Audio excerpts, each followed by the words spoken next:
top of the NFC East. The bad news, we lost to the New York Football Giants.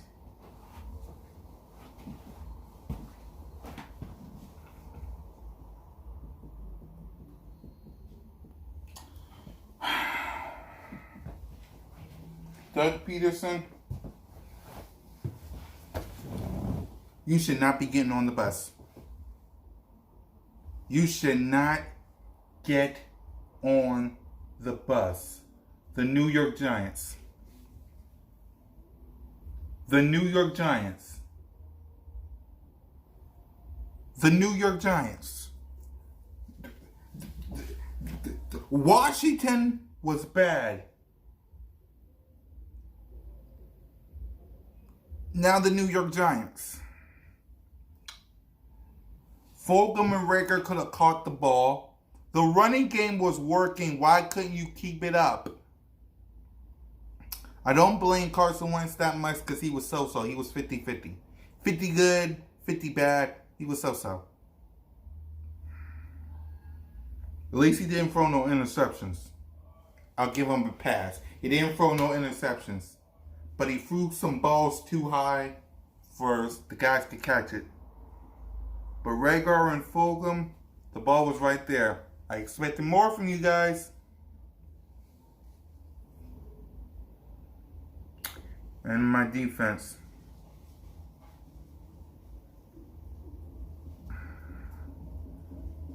$27 points.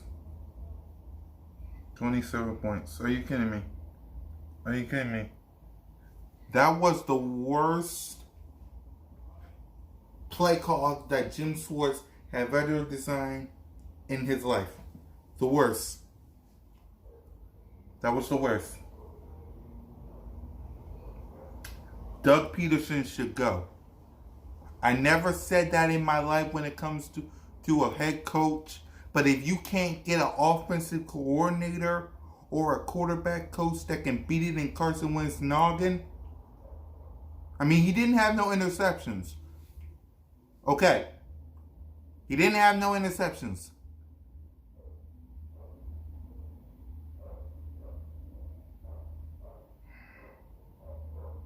Doug Peterson should go. Because Howie Roseman and Jeffrey Lurie would get rid of Doug Peterson before he ever get rid of Carson Wentz.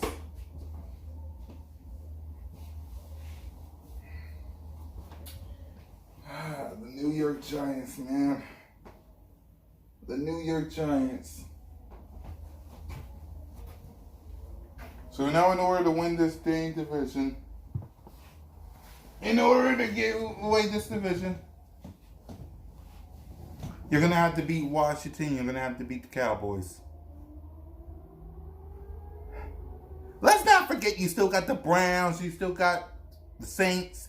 You got Seattle, Green Bay, Cardinals. Yeah.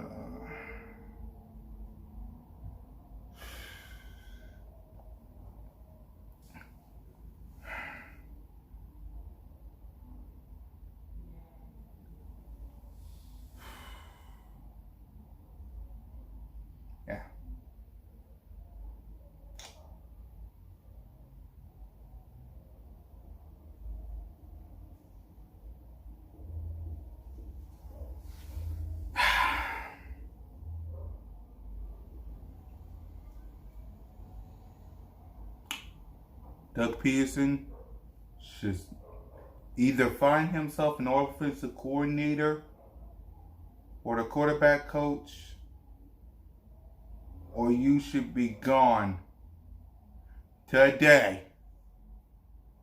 That's embarrassing. Everybody's healthy. 17 points. But receivers not catching the ball.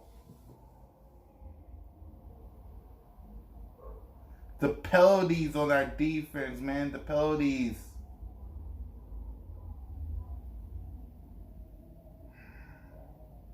Now we're 3-5.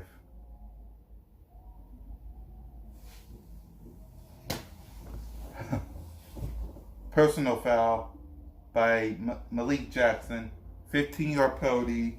Automatic first down. Right there, John. You don't need to do that. There's also a pushing the back earlier, so it could have been a number of plays. Let's listen. Because I got nothing to say. The game's over.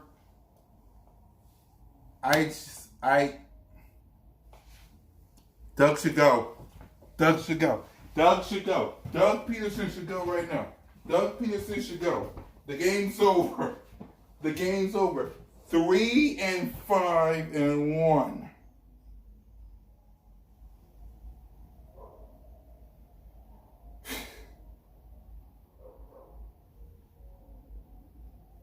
Pathetic, man. Absolutely pathetic. You should not be the head coach anymore, Doug. Oh, the New York Giants' first win. Congratulations.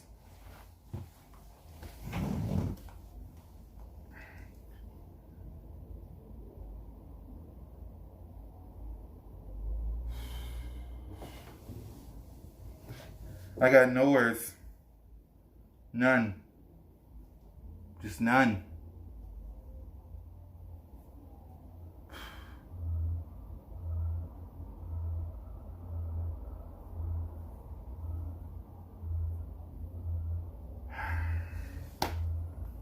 I'll let the post-game crew say something. I got no words.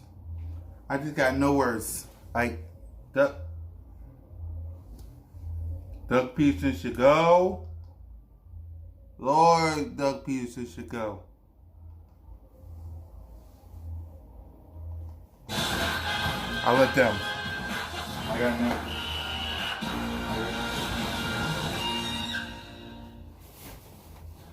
We welcome you to Eagles Postgame Live. And 27-17, Eagles lose to the New York Giants. Another power slot from your Philadelphia Eagles. Yes, they are still in first place. Yay! They can still make the playoffs, and the NFL is adding an additional team because of the pandemic, so maybe they will make the playoffs. We don't know. But we do know that they had ample opportunity to win this game. We do know they did not get a first down on third down all day long. They were 0 for 9. They're now 3-5-1 as the Giants improved to 3-7 in this god-awful NFC East that is anybody's to claim.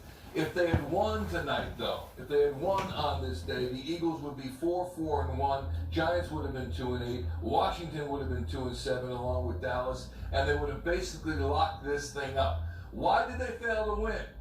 Still quarterback issues. In fact, Ray Dittinger, who joins me right now, Barrett Brooks, who joins me here right now, and Seth Joyner, who is from his home studio, will bring all of you in. And when you look at Carson Wentz and the way he played the game today, and Ray speculated at halftime, and I agree with him, that maybe they would bring in Jalen Hurts as somewhat of a spark plug, whether to start the second half or give Carson Wentz the first series of the second half to see what he can do, and if not, bring in Hurts. Because one thing is for certain, this guy looks far from the way he looked in 2017. So we know that. I mean, he's just absolutely terrible. He is not an elite quarterback right now. Nor is the coach. I think you would agree. The head coach, and when you look at what he had, Doug Peterson, in 2017, he had Frank Reich. Right. He had John DiFilippo. And how is Frank Reich doing by himself right now in Indianapolis? Without Frank Reich to help him, as Doug Peterson had. He's doing pretty well. Thank you very much. Yes. Doug Peterson is not. When you look at this, Barrett, and we're going to have all the interviews for you, we'll hear from Doug. Why did he go for 2? Why? It's immaterial right now. It makes no sense. They could have tied it then with a field goal, but no, he had to go for 2. They failed to do it, and to put them again in a jam. But it's all in the wash now. Barrett, your thoughts on this one? I just think it was a total team effort. And the totality of the situation is this team doesn't really know how to win. Just looking at the game, you could tell which team was better prepared. The Giants came out with a purpose. They came out knowing what they wanted to do. They wanted to impose their will, run the rock, make sure they set the tone, and that's exactly what they did. They went out there and said, okay, then, we're going to use our game plan and dictate the tempo, and that's what they did. The Eagles looked unorganized. They didn't look like they really wanted to play. I saw no enthusiasm out there. I can't blame all this on Carson. I can't blame it on Doug. I can't blame it on Schwartz. I'm looking, guys, just looking non-prepared for what was going on out there. When somebody's hitting you in the face, you got to counter it. You got to hit them back. And at no point during the game did I see the tide change to the Eagles. Even when they scored, it still seemed like they knew that the Giants' offense was going to go down the field and score on them. So this, Judge's team were better prepared to go out there and really win this game. Just like, Ray said, throughout this season, they have shown improvement week to week. To not have a first down off a third down is ludicrous. I mean, that's just totally unacceptable by this team on the side of the ball. And then to not stop them, they knew that Daniel Jones was going to run the rock. I mean, he set the tone the last time they played with a long touchdown. Not a long run, but he fell down. It should have been a touchdown. They ran the same play 3 times and almost scored twice on those plays. One got called back. That's just this team not being prepared, not wanting to go out there. And it's on Doug. He got to go. The division leader in this division. Yeah. At this point, Giants are leading with the forefront just by effort alone. They're the better prepared team. Seth Joyner, it's almost difficult to root for the Eagles when they play like this, because at one point there was a Giants ball carrier. I believe the play got called back. It was in the fourth quarter, but the Giants was talking to Barrett about it when we came in here, and the Eagles defense seemed to be jogging along with the guy, as if to say, goal line is right here, my friend. We're just going to wave at you, and then you can do the rest. No, you get him. You get him. I'm not going to get him. I'm just going to run along. Even though this game is still viable, even though we can still win this game. And it's frustrating to root for this team, to see them just screw around like they do.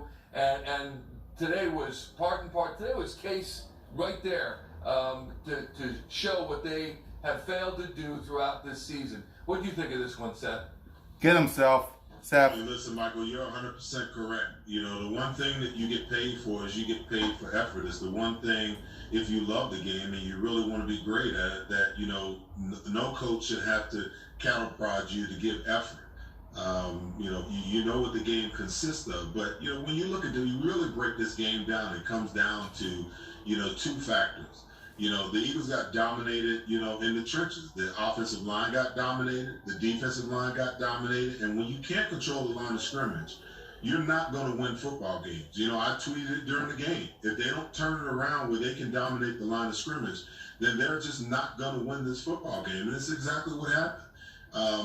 This read option that they keep getting gashed with, the misdirections, it's a simple fix. It's a simple fix because you just tell your defensive end on any kind of flow away, just stay home for anything that's coming. The other thing is the way that you defend Daniel Jones from running the ball, the way you completely take it away, according to the rules in the NFL. When you run the read option, the quarterback is not protected. So on every play, I'm going to move my defensive tackle out to a 3, and I'm going to tell my linebackers, hey, you guys have got to control the dive. Okay, but I'm going to send my defensive end to blow up the quarterback every single time that they run that read option. I guarantee you, at some point in time, the coach is going to realize I can't keep putting my quarterback in harm's way, because what you're doing when you do that is you force him to give the ball to the dive, but you're still blowing him up. At some point in time, the offensive coordinator's got to say, hey, I can't run. There is no offensive coordinator. That's the point. There is no offensive coordinator. Ever works out. But listen, they got dominated in every phase, and I know that I know that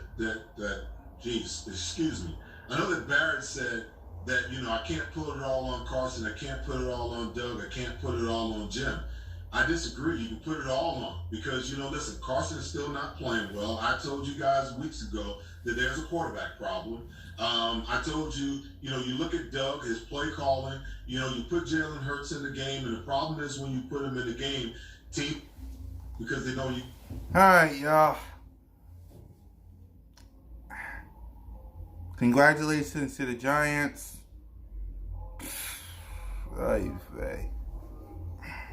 Fly, Eagles, fly. The Giants, of all people.